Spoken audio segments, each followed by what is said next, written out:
então tudo se derriba. Tem que tirar os escombros. Irmão, a reconstrução ela é muito mais dolorosa do que a construção. Porque a construção, você começa no plano, você começa na base, mas a reconstrução, você tem que descer, você tem que tirar, você tem que se humilhar. E muitas das vezes, a maioria das vezes, se humilhar não é fácil.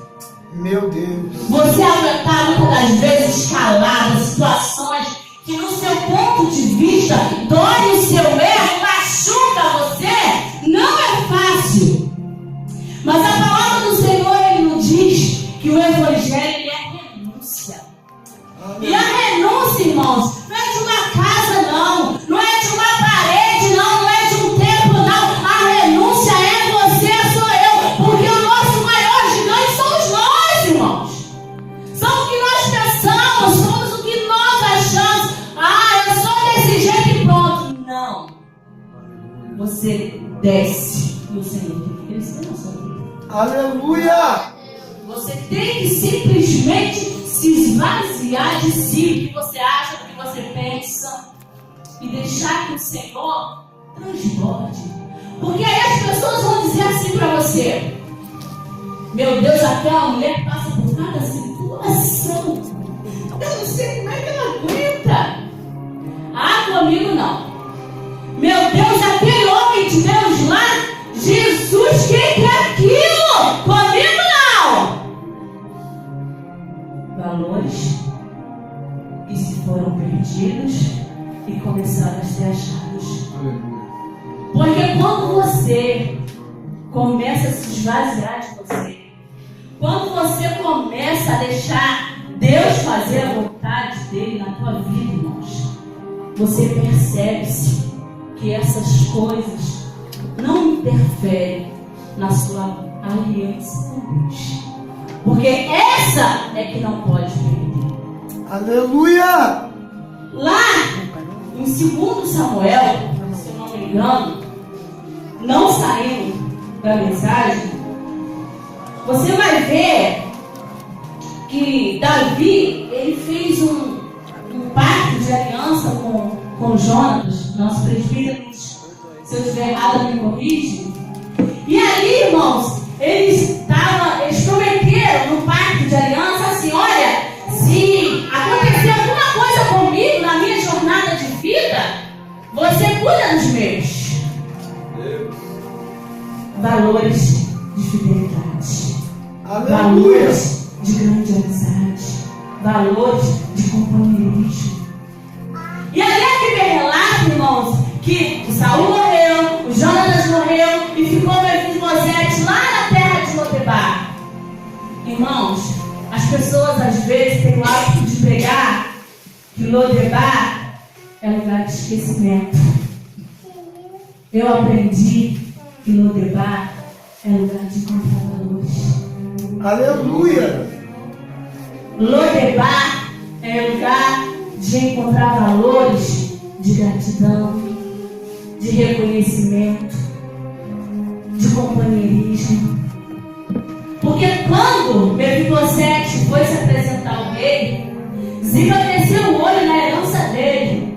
E nem por isso Mefibosete deixou de compartilhar a herança dele. Ele permitiu que Ziba ficasse até mesmo na metade. Mas ele não queria sair, sabe de onde, irmãos? Da mesa do rei. Ele não estava preocupado com a riqueza, mas ele estava preocupado em ficar na mesa. Irmãos, mesa, pão, comunhão, presença de Deus. Jesus, ele estava onde com seus discípulos antes de morrer? Na ceia, na mesa, junto, compartilhando de quê? Do pão e do sangue dele, que representava o quê? Valores de comunhão com Deus, de vida eterna com Deus. E as pessoas não estão preocupadas com isso. Estão preocupadas, desculpem a expressão, perseguição. Quem disse que o Senhor nos enganou concernente a isso? No mundo tereis aflições. O Senhor nos enganou, não seríamos perseguidos por causa do Evangelho. O Senhor nos falou que receberíamos afronto por causa do Evangelho. Isso é Bíblia. Tem que acontecer, porque a palavra do Senhor está falando. Irmãos, eu fiquei horrorizada quando eu vi um grupo de 22 missionários sendo mortos porque estavam levando a palavra. E aqui no Brasil a gente tem livre expressão. Nós podemos falar, nós podemos ir, nós podemos pregar. Estamos agarrados no quê? No nosso ego. Eu tenho que trabalhar, eu tenho que ter uma casa boa, eu tenho que ter um carro bom. A palavra do Senhor diz assim, ó: buscai primeiro o reino de Deus e a sua justiça, e as demais coisas nos quê? Serão acrescentadas. Se você trabalha, você tem irmãos. Você muitas das vezes não precisa estar na igreja para conquistar carro, para conquistar casa, não. Porque se você trabalha, você tem. Se você é uma boa pessoa, você tem. Mas você não pode ficar agarrado a isso, porque você morre, fica tudo por aí. O Senhor fala que a palavra do Senhor, ela tem que ser pregada tempo e fora de tempo. E a gente fala assim: ai, eu não tenho tempo para ler a palavra, eu não tenho tempo para isso. Eu estava conversando com o presbítero agora, e desde quando aconteceu uma certa coisa na minha vida, antes eu tinha mais tempo de busca de jejum. Às vezes eu ficava 3 dias em jejum, às vezes eu ficava 4 dias em jejum. Já fiquei chegar a ficar 5 dias de jejum, e a comunhão com Deus era diferente. Hoje eu tenho uma vida corrida, eu tenho 3 filhos, eu cuido dos filhos, eu trabalho fora, eu dirijo igreja, e às vezes eu tenho que viajar, e aí eu falo assim: Senhor, peraí, calma aí, Jesus. Mas ainda sinto falta daquele contato mediante com Deus, de propósito de jejum, de oração, de busca, de encontro de Deus. Porque a intimidade com Deus ela é diferente. Ah, ô missionária, você está diferente, mas eu também percebo que com as coisas, com o cotidiano da vida, às vezes, irmãos, vai pegando-nos de surpresa se a gente não ficar atento. Se a gente não perceber que muitas das vezes, irmãos, o inimigo ele arma laços para tentar te confundir até dentro da própria palavra. Não, mas a palavra fala que o trabalhador ele é digno do teu salário. É fato. Ele é digno do teu salário. Mas a palavra diz também que temos que confiar no Senhor, que Ele é provedor, e se preocupar com o dia de amanhã. Os passarinhos, né? Tem as suas filhinhas, comem as coisas. Valores que se perdem dentro de casa. Meu filho, vai para onde? Ah, vou sim. E ali não tenho curiosidade de ver com quem conversa, de entrar no Face para saber para onde que vai, com quem está conversando. Porque, irmãos, as más conversações corrompem os bons costumes. Eu sou de uma era, eu sou de uma geração, eu tenho 42 anos, irmãos. E aí a minha mãe só olhava para mim, eu já sabia que era assim, que era não. Eu não precisava ficar gritando: vem aqui. Não, que é isso? Não. Era só olhar. Eu já ficava tremendo de medo. Hoje em dia, se a gente falar com os filhos, meu Deus, só falta avançar. Ou então o pai ou a mãe, se eu disso, se eu daquilo outro, perdeu o contato de dizer: meu filho, eu te amo. Você acorda bem? Meu filho, olha as suas companhias. Chama seus coleguinhas para vir aqui em casa. Ah, não quero ninguém na casa porque vai sujar meu sofá, vai sujar meu chão. Tudo é meu. Tudo é meu. Me morre, fica tudo bem. Valores perdidos dentro de casa. Poxa, eu não vou falar com a irmã, não. Vou não, porque ela me magoou, sabe? Me magoou, me feriu. Não vou falar com a irmã, não. Aí o Senhor fala assim para você: você não vai falar porque te magoou, te feriu. E aí depois pega o microfone e canta assim: você é espelho que reflete a imagem do Senhor. Mas eu não falo com a irmã, como é que vai dizer que ela é reflexo do Senhor? Que ela é espelho, se eu mesmo não tenho coragem de te dar coragem. Irmãos, até eu entender Meu isso, Deus.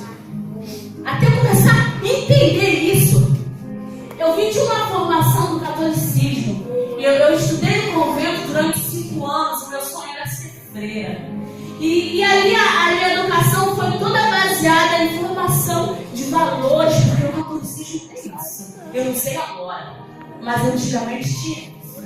E eles formavam as meninas que não queriam ir para ser freira, era a criação de uma dona de casa que tudo se permitia que fizesse. E você calada. E eu aprendi, irmãos, que o silêncio, ele vale muita coisa, principalmente a tua justiça com Deus. E ali, quando eu fiquei nesse tempo, eu falava com a minha mãe assim: mãe, eu quero ser freira, eu quero ser freira, eu quero ser freira. E tinha uma colega de quarto também, já tinha passado pelo famoso quartinho. Eu não sei se vocês já ouviram falar, o quarto secreto das freiras, das noviças. E ali eu era aquela pirata, sabe, irmãos? Aquela pirata que vivia de terça, que vivia rezando e que ministrava para aquelas meninas que queriam fazer a tal da crisma. Hoje em dia, se você me perguntar que tipo de reza que é, eu nem sei mais. Não sei nem a tal da Ave Maria para a glória de Deus. Aleluia. E ali, eu falei para minha mãe: mãe, eu vou ser freira. E minha mãe disse: não, eu vou ser freira. E essa coleguinha, irmãos, Elizabeth, o nome dela.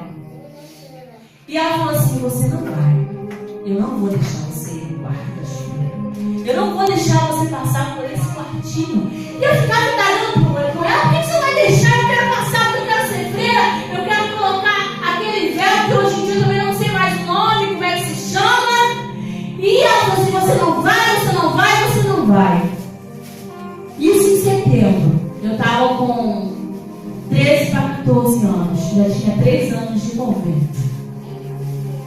E aí ela falou assim: olha, antes de setembro, antes de você completar seus 15 anos, você vai para casa, você vai ficar com a tua mãe, você não vai completar seus 15 anos aqui, você não vai se formar freira.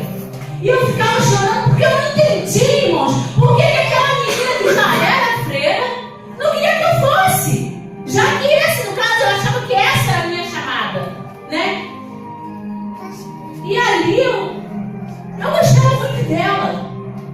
E aí a freira chamou minha mãe, conversou com a minha mãe, que ia ter um cerimonial, e em novembro eu ia ser formada a freira, mas antes eu tinha que ficar uma semana no quartinho. E a minha mãe autorizou, porque Minas, irmão, eu sou mineira, Minas, né? Aí a cidade é idólatra, é católica, aquelas coisas fervorosas mesmo. Minha mãe autorizou. Irmãos, faltando 3 dias. 3 dias para mim entrar na casa, né, famoso quartinho tão esperado pela minha vida. Ela chorando, chegou para mim, no quarto onde a gente dormia. Ela falou assim: eu vou te mostrar uma coisa. E a partir daí a responsabilidade vai ser totalmente sua. Irmãos, não se escandalize, porque é testemunho para a glória de Deus. Ela mostrou o corpo dela todo marcado, principalmente a parte íntima dela, que era marcada de um crucifixo. Eu fiquei apavorada, porque ela simplesmente foi violentada. E ali, irmãos, eu falei assim: agora o que eu vou fazer na minha vida? O que eu vou fazer? Meu sonho que você tem. Você vai chamar a tua mãe e vai embora daqui, porque aqui não é lugar para você. Aqui não é lugar. Eu não tenho ninguém, não tenho família, eu não tenho mais vida, mas você tem uma família lá fora. E ali a gente tentou falar alguma coisa. Eu sempre fui muito inocente, muito imatura, não conseguia pensar em nada. E ela falou assim: você vai dizer para a irmã, para a freira, que você quer se despedir da tua mãe em casa, porque você aqui é muito requisitada. Você briga com as crianças, você briga com os idosos que a gente vai visitar. Eu sempre gostei de idoso. E aí foi o que a gente fez, irmãos. Eu fui, falei: poxa, irmã, eu quero despedir da minha mãe, já que eu vou ficar 1 ano e meio aqui sem poder sair, sem poder ver minha mãe. Ela: não, eu vou mandar também me buscar. Nesse buscar, irmãos, tem 27 anos de Rio de Janeiro, para a glória de Deus. Aleluia. Mas eu não sabia também que isso era um preparo para tudo que se passa na vida. Eu quero nem não. Valores perdidos dentro de casa. Saí, não contei para minha mãe o que tinha acontecido, não queria voltar. A minha mãe ficou preocupada porque a freira foi lá para me buscar e eu falei que eu queria ser mais, que eu não queria mais. Mas o que foi? O que aconteceu? Não aconteceu nada, não podia falar, porque ela estava lá dentro, eu fiquei com medo da vida dela, eu não posso falar. Silêncio. Nem tudo você pode falar. Aleluia! Silêncio. E não falei com minha mãe o que era, só disse que não queria mais. E ali a freira foi embora, falou, não, de repente o outro que vem uma noite de ideia e tal. Comecei a cuidar da minha avó, que tinha arteriosclerose. E ali cuidando da minha avó, eu ainda era muito católica, começamos a fazer a tal das romarias, né? Não sei se existe isso aqui. Começamos a fazer romaria para Aparecida do Norte, para não sei mais aonde. E eu ia todas. E eu tenho um tio que até hoje ele é macumbeiro, ele é feiticeiro. E eu cheguei assim no quintal, o meu cabelo sempre foi muito longo, agora está um pouco curto, mas ele sempre foi muito longo. E quando eu cheguei assim no muro, entre a minha casa e a casa do meu tio, ele estava matando uma galinha para fazer não sei o que lá. E eu fiquei olhando para aquela galinha, assim, com aquela cara de pena, né? E ele falou assim para minha mãe, tira essa menina daqui agora! Essa menina não pode ficar aqui! E a minha mãe ficou olhando assim, o que foi? Ela não está fazendo nada. Eu já falei para você que essa menina não pode ficar aqui, essa menina atrapalha tudo que eu faço. E a minha mãe ficou olhando. E eu fiquei olhando porque eu estava tão indignada dele matar a galinha. Irmãos, a galinha, ele cortou o pescoço, estava com o pescoço dela, a cabeça, ela ficava pulando, ela morreu. Com a cabeça cortada, foi uma coisa assim, inacreditável. E o meu tio ficou furioso, começou a bater na minha mãe, eu vendo aquilo tudo. Por que você está batendo na minha mãe? Larga minha mãe. Você não pode bater na minha mãe. Aí meu irmão chegou na época, era no quartel, olha, foi uma coisa horrível. Valores perdidos dentro de casa, desentendimentos, palavras de ofensa. E a gente continua no silêncio.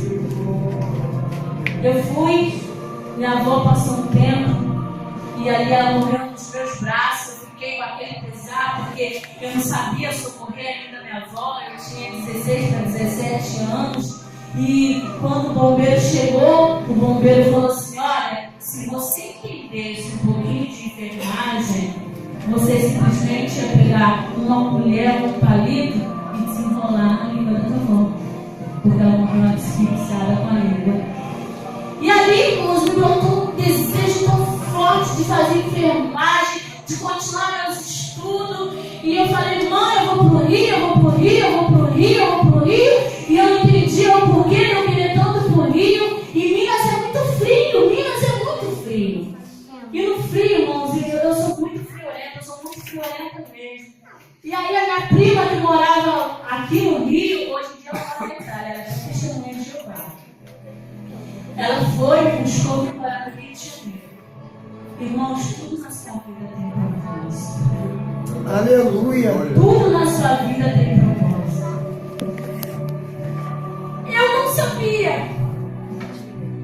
Em Minas eu vivia com pneumonia, mesmo no internato. Eu vivia resfriada. Eu nasci pelos pés, literalmente pelos pés, a barriga da minha mãe pelos pés. Fiquei internada 1 ano. E o médico falou para minha mãe na época, olha, essa menina não vai vingar. O pulmão dela é pequeno. E ela não tem chance de sobreviver. Meu pulmão está aqui. Glória, aleluia! E aos 32 anos, eu já tinha meus 3 filhos. E eu descobri que eu tinha câncer na cabeça. Eu vivia desmaiando na igreja, eu estudava e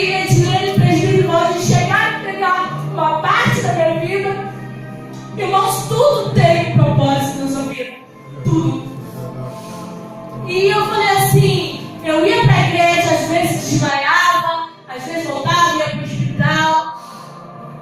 E eu não entendi o porquê, irmãos. Entenda uma coisa. Se você tem mágoa, se você tem ressentimento, se você tem ira, isso se torna uma doença e te mata aos poucos. Eu não entendia quando eu descobri, porque eu tive meus filhos e sempre foi uma gravidez de alto risco. O do meu último filho ele nasceu prematuro de 6 meses, nasceu com insuficiência. O médico hoje não classifica que ele é uma pessoa débil, porque ele anda, ele fala, mas na escola ele não acompanha os meninos que têm a idade dele. Meu filho vai fazer 18 anos agora, dia 8 de julho, e ele ainda está na 5ª série. O ano passado que ele aprendeu. E as pessoas não entendiam, mas o silêncio.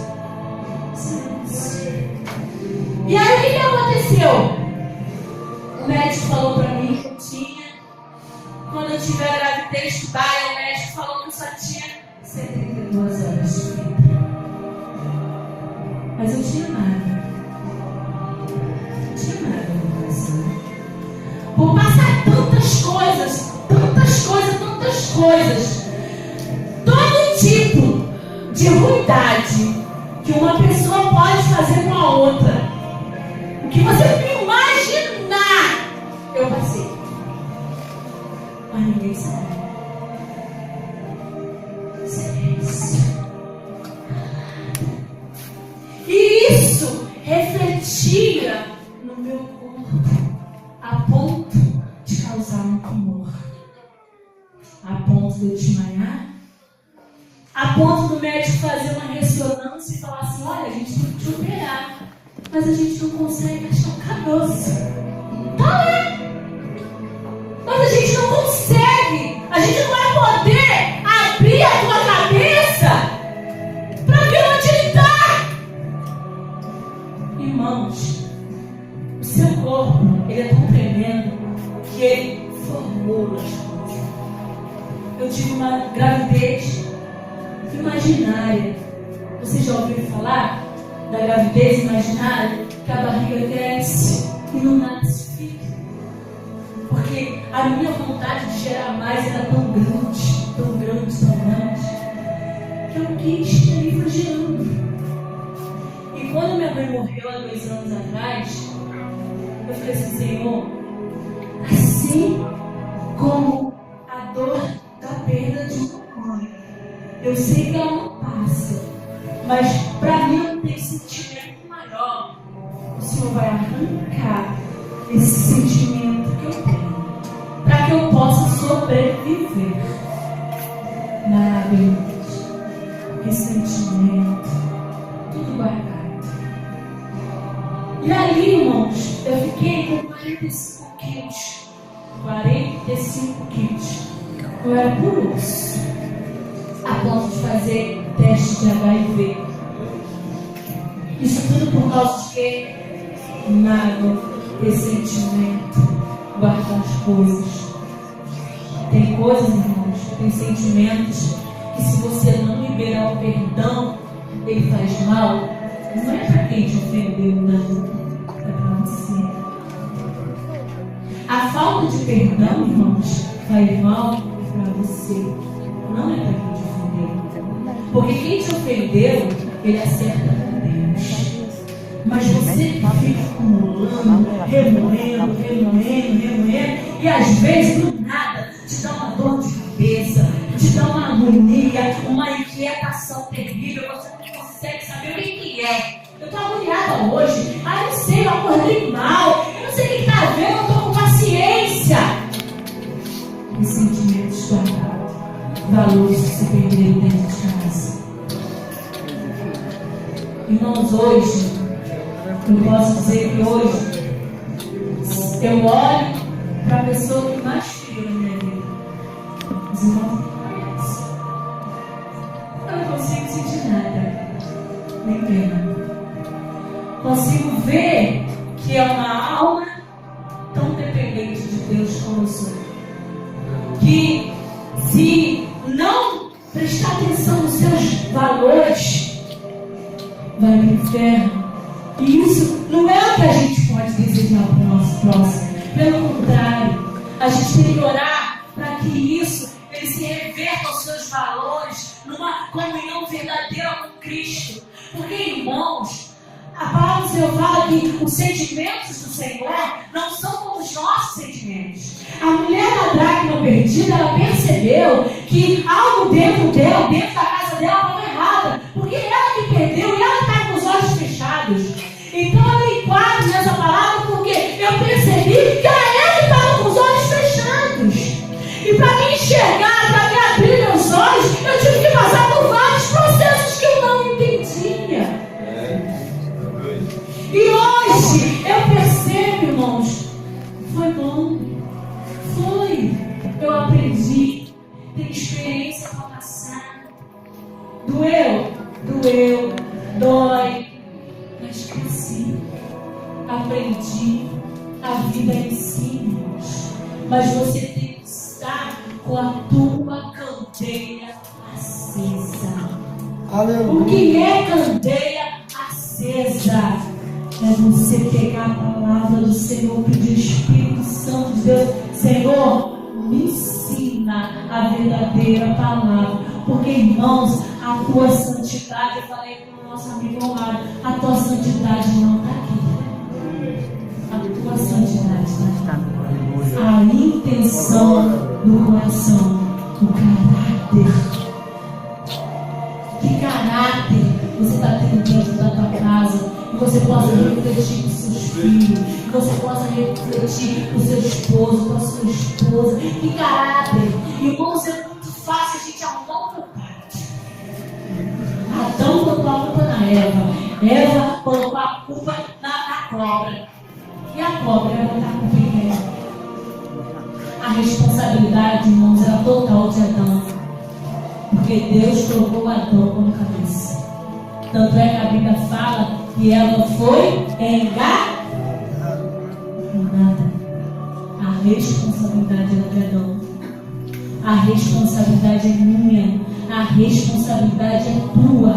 De você estar dentro do Senhor da casa da tua vida. E quando chamou, aquela mulher chamou as vizinhas porque ela conseguiu encontrar os valores. Ela conseguiu achar, ela deu uma festa. Foi igual aquele pai que o filho retornou para casa. O irmão mais velho não gostou, irmãos. Porque, poxa, eu estou aqui com meu pai e ele simplesmente vai dar a melhor festa para o meu irmão que foi lá que gastou tudo.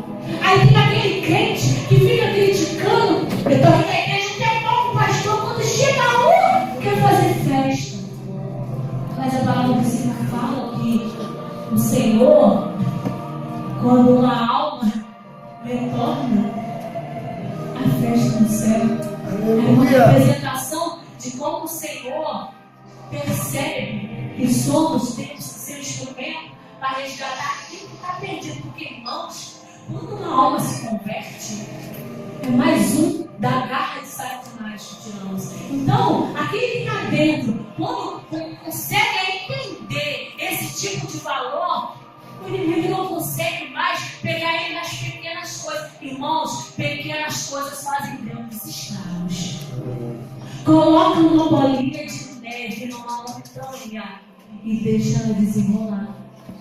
Lá na frente, olha o tamanho da bola que vai estar. Um vulcão, ele começa em pequenas bolinhas e depois, quando ele se explode, olha o desastre que ele faz. A língua, o pequeno dedo, olha o estrago que ela faz. Silêncio. Irmãos, silêncio na tua vida. Silêncio nas suas ações. Se alguém te ofendeu, não responda, não revide, simplesmente entregue na mão do Senhor. E numa outra oportunidade, quando o resto dos tempos tem, eu Eu agradeço a oportunidade em nome de Jesus.